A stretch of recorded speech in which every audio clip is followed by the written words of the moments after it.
Әзілін ақынның жұрт дәмді десе, жарамас жеңіл сөзден залжы десе,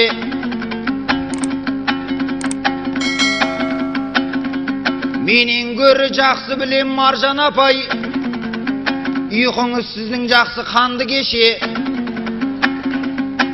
Менің ұйқым қанбады, себебі оның құлағым бірдеңені шалды кеше. Біз тоқтаған жерде бұрын морық бопты, ел айтып жүрген анау әңгімеше. Ал Шымкенттік ақындар қазақмыз та, өмірді жатыр сірә мәнді кеше. Оғаймен тіл табысты мекендеймін, сұлу-сұлу сөз айтып сәнді неше.